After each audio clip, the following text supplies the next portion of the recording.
We the jack shit sippers. We sippin' jack shit sippers. We sippin' jack shit sippers. Alan hit me on my phone. He said I need. Fine. Still loving that music, Chad. Welcome in, boys. Week 5, 2025 season. Let's get into it. All right, last week, your commish, me, predicted the young, loving Wizards would overcome Stephen Hawking's cleats in a close game. It was a tough call. I did say that on paper, Max likely had the better team, but ultimately, I didn't like the holes that Cup and Pacheco put in Max's lineup. Still don't. But I did think that the stack that the Mineral Erections had of Dart and Neighbors would give him kind of this great start. Not to mention, he had good matchups across the board for all of his stars, including matchups against the Commander and the Card defenses. So, did your commish remain undefeated? The commish got most of his picks right for the Wizards. All of his players produced in their good matchups. Dart actually started off his rookie year in first start with 22 points. So, why they only get kind of an average 160 points, maybe a little above average? Well, that's because Malik Neighbors went down for the year. That was a big miss for our erections. Very flaccid. So, they still had a shot with 160 points. Again, that's probably a little above average.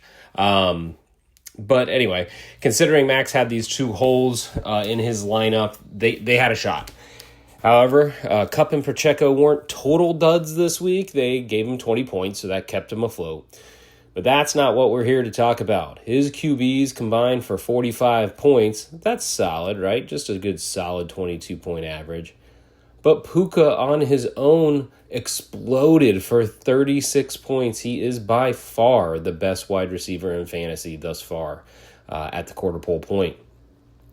So, the real winner here, though, Max's GMing skills. Let's take a moment, give our noob a round of applause, because Max just spent a boatload of fab after one good Quentin Johnston game when we were all still laughing at him. I think he spent 200 fab. And he traded for Judkins, which I totally ridiculed.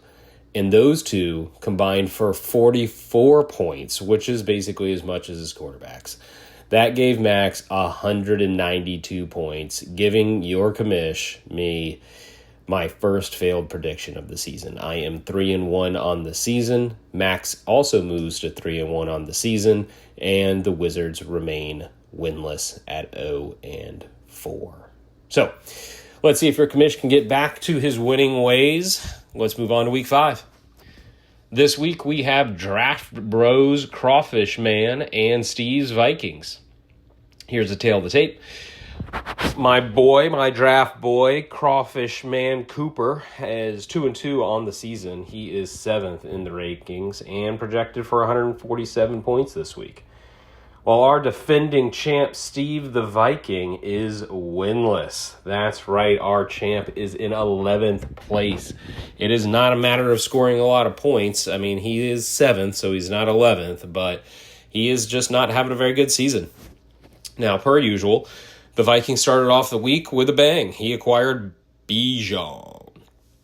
Unfortunately, Bijan is on bye this week. So that doesn't help him, but somehow he's still projected to have more points than Cooper with 153. So how'd he do that? Well, let's find out.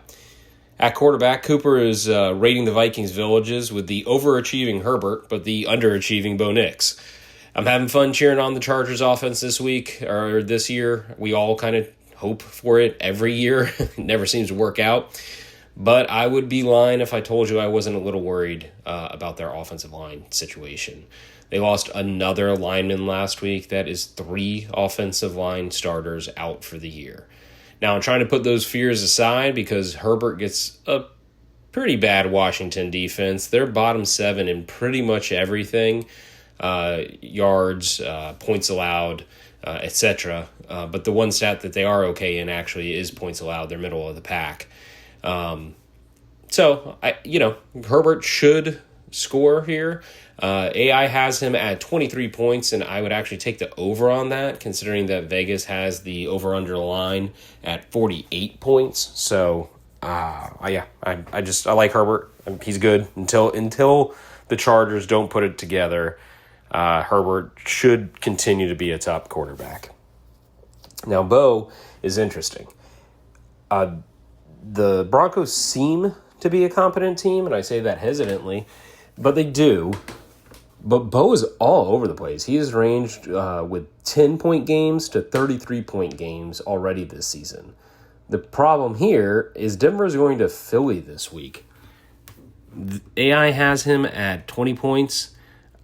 I don't think so. I'll take the under for 500, Alex. I just don't see that happening. So maybe, I don't know. Like I said, I'm just not in on Denver at all this week, or Bo really. So, all right, let's check out the Viking side. Arguably, the Vikings' weakest link is his quarterback spot. Kyler Murray has done exactly what he has done every year. He has failed to live up to expectations. I will say it again. He is not good, and he is not good for fantasy. I don't know why people keep thinking this. They continually rank him high in the preseason. He never produces, and he's doing it again. He is average at best. So, he does get a bad Titans defense, so a good matchup for him. But the one thing that the Titans defense seems to be good at, they are actually top 10 defenses and the top 10 fantasy defenses against quarterbacks. So the over-under here is 41 points. We got a low over-under. I don't see Kyler breaking out. I think he gets about 18 points because he'll usually tack something on with his legs, but that's about it. Now, Matt Stafford gets a very beat-up Niners team. I mean, I don't know who they're starting at wide receiver this week. Sky Moore? I mean, is Sky Moore still in the league? So it's mostly on the offensive side of the ball, though. Defense on the fantasy side, on the Niner side is still holding up pretty good. Actually, they're coming together, as actually our resident Niner fan, or one of, predicted the defense would come together as the year came along. They are. They're playing better as the year is going on. So this week, they've got a 43-point over-under, so I don't expect the Niners really to get to 20 points. I mean, they're just going to give the ball to C-Mac, 115 times. I can't imagine that they're going to pass much at all. But they go against a tough Rams defense. That front seven could be the best in the league. They're very good. So, I don't know if the Niners get to 20 points. So, assuming the Niners don't, I'm not sure how much a statue quarterback in Stafford is going to score in that type of game script. I think Steve needs to be happy with about 20 points here. That's 225 and like 2 touchdowns and no interceptions. That sounds about right to me. Chance at like a 30-point week. The game script just isn't even going to allow Stafford to get there. I'd be very surprised if that happens.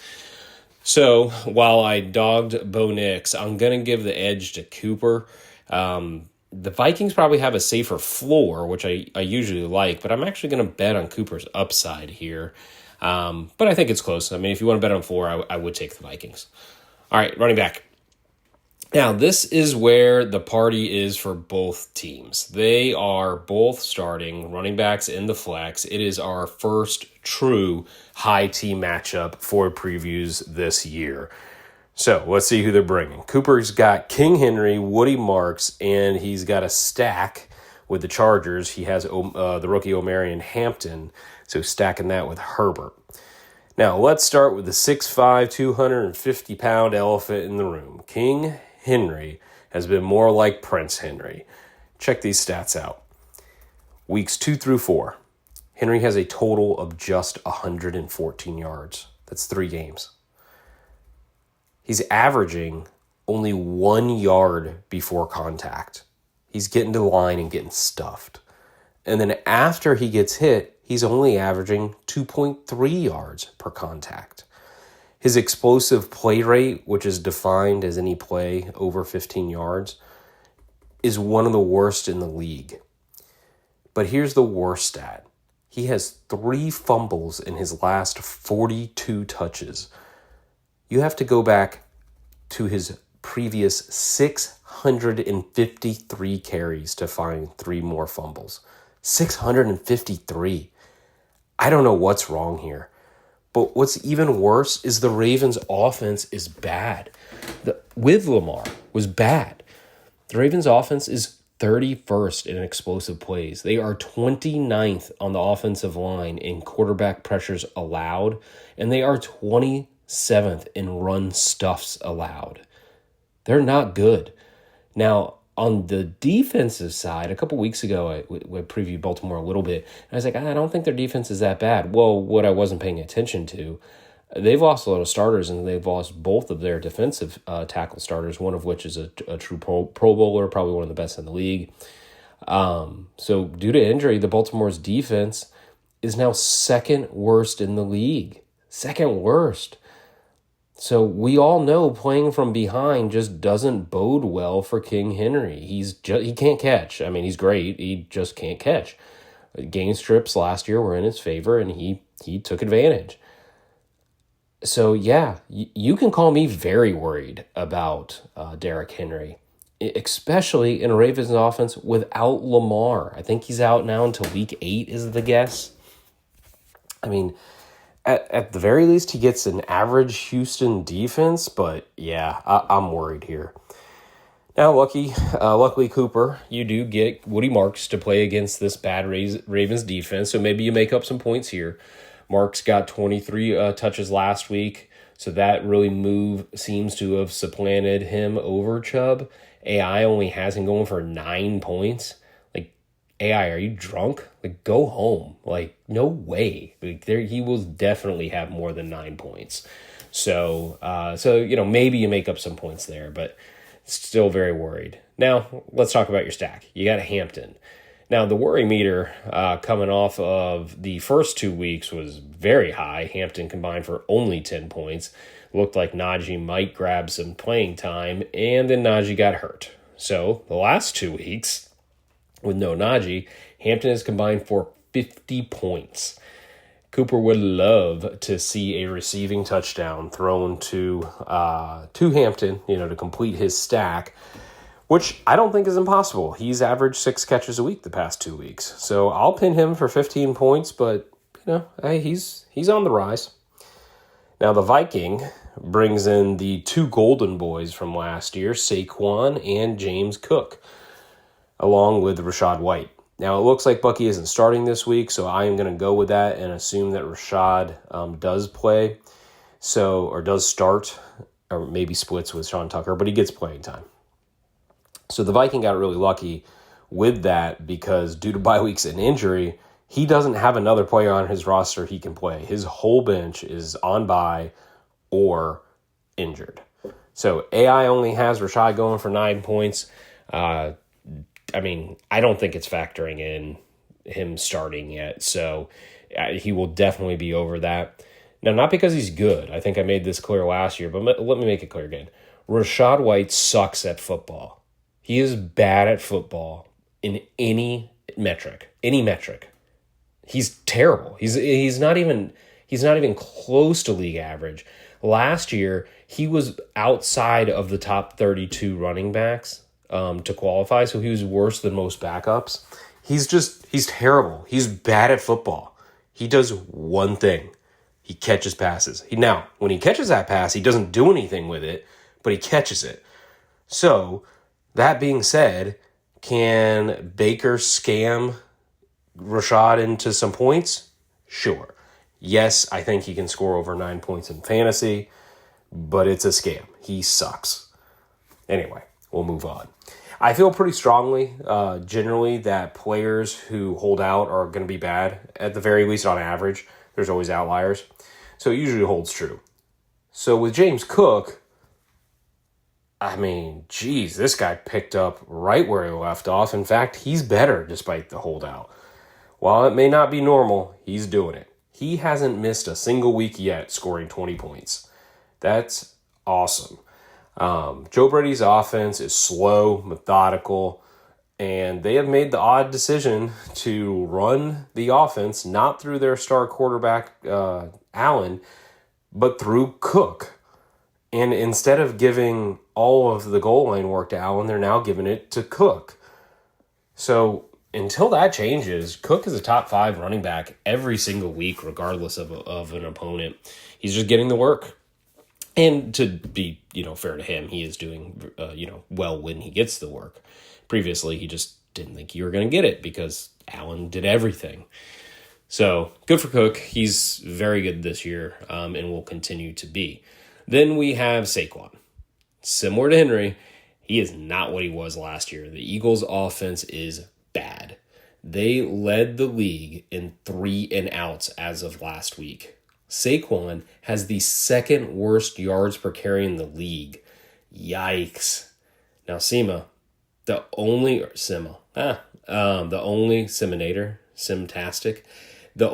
worst yards per carry in the league is Chase Brown, and we know what's going on there. So Saquon just hasn't been very good. However, Saquon is getting about 15 points a week. He's kind of scamming his way in with some catches, and fortunate, he has gotten some touchdowns. Jalen Hurts has not stolen all of them. So the question becomes, can he do it again?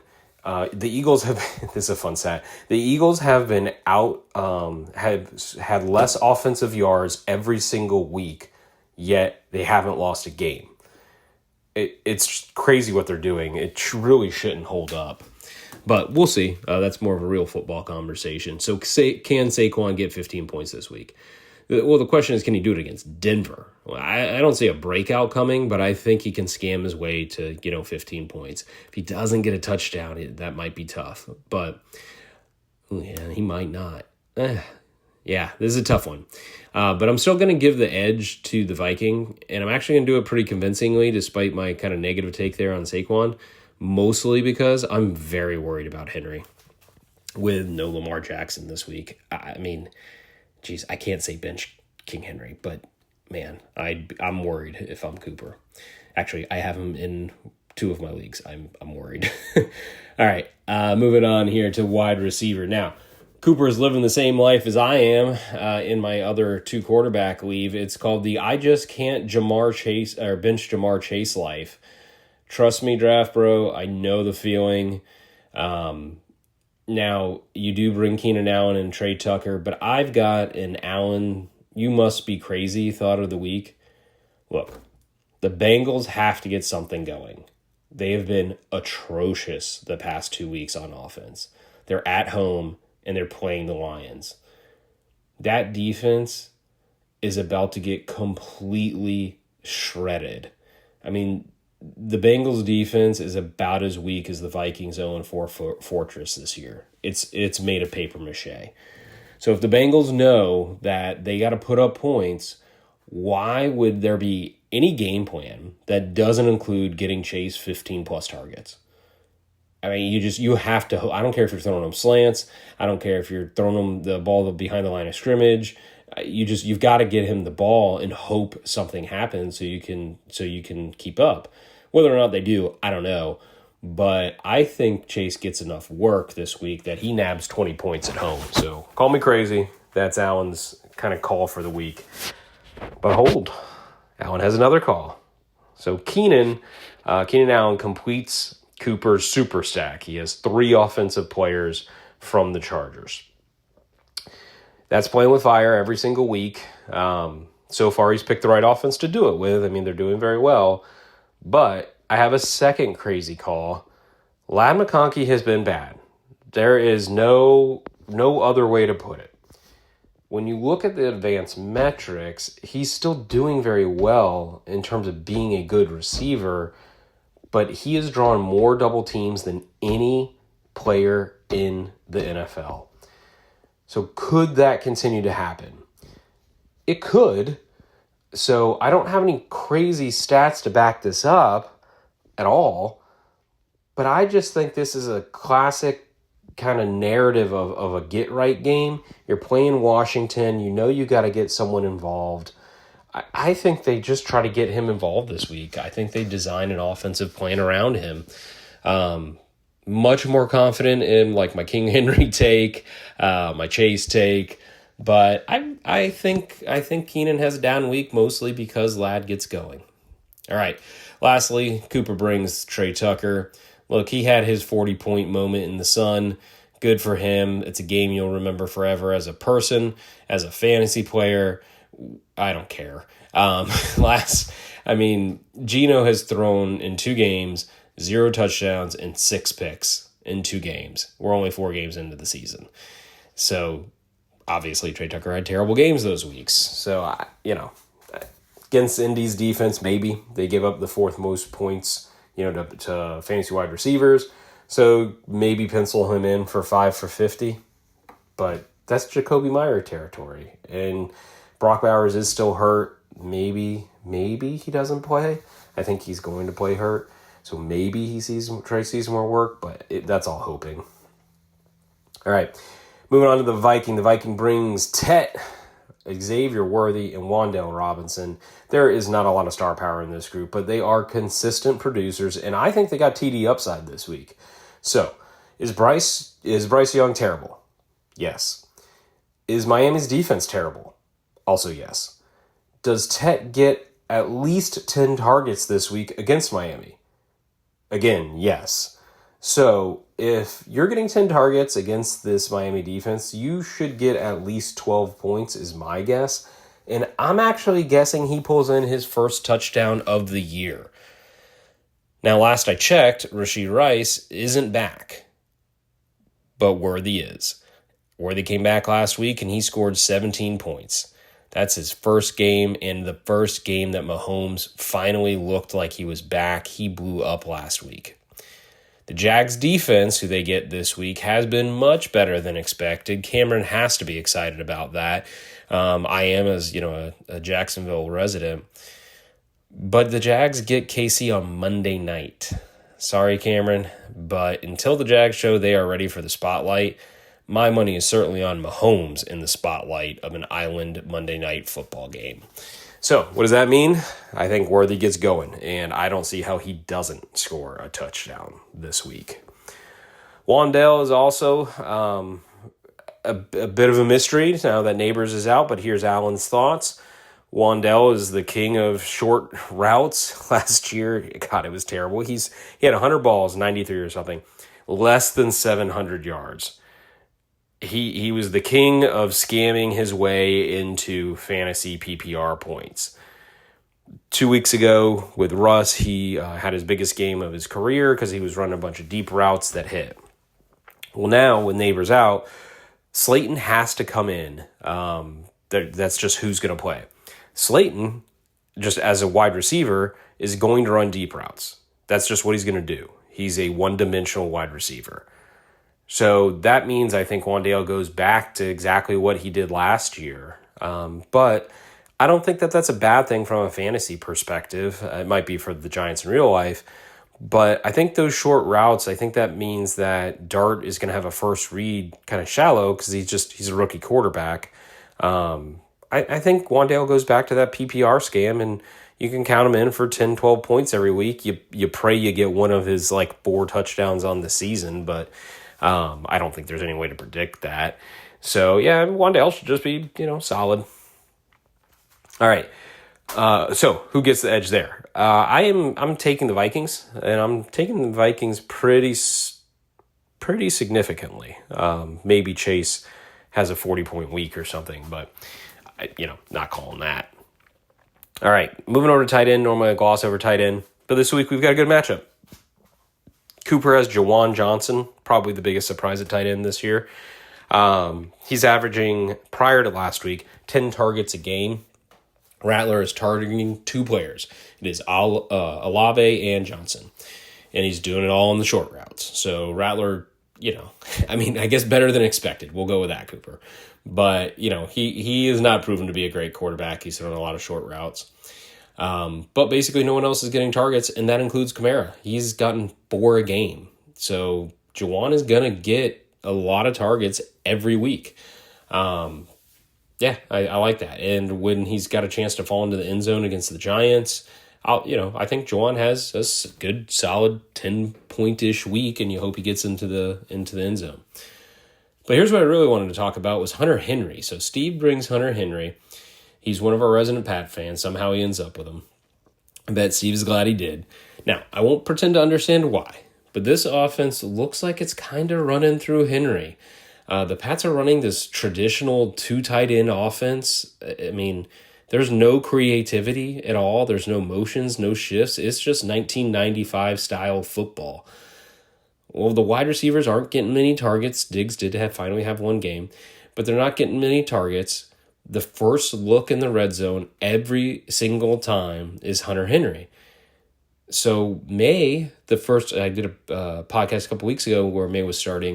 And I said, he's not been playing great in real life. Well, that was true the first 2 weeks, but the last 2 weeks he seems to be growing and he's starting to click a bit with Diggs. The offense is starting to move, like he's starting to look pretty good. So if he's developing a chemistry with Henry and May is starting to kind of excel, Henry's just going to ride those coattails. So anyway, that's pretty much all I wanted to say. Henry looks good, and I think that Steve kind of walks out with the edge here. However, the edge that I am actually going to give it to is Cooper. Why? I just gave you a whole soliloquy about why Henry's great. Well, because they get the Bills, and the Bills just shut down Juwan last week. The Bills are the toughest team in the league at shutting down tight ends. They just don't allow them to do anything. Juwan went from 10 targets to 2 targets, so averaging 10 and went to 2. So I actually don't think Henry gets it done this week, but I thought it was just interesting to look at those two. All right, so let's close it out. Who's the commish picking? I'm taking the Viking to get their first win. Steve, you can finally celebrate and have some sausage. Cooper, you could steal this one. When you have so much invested, you got a triple stack in one offense. Any given week can go your way. You can also have complete dud weeks. It's a roller coaster. I just think with Henry playing without Lamar and Steve's kind of advantage in that no-name wide receiver core, I think they put him over the top this week. I'm taking Steve to win this. Allen's going. He's getting the win. He's getting back on track. Go find the betting boys and put some money on it. All right, that's it. Thank you very much. Enjoy the podcast. Enjoy this week of football. Remember, we're at Mike's house this week for a watch party. Peace out. We the jack shit sippers. We sippin' jack shit sippers. We sippin' jack shit sippers. Alan hit me on my phone. He said I need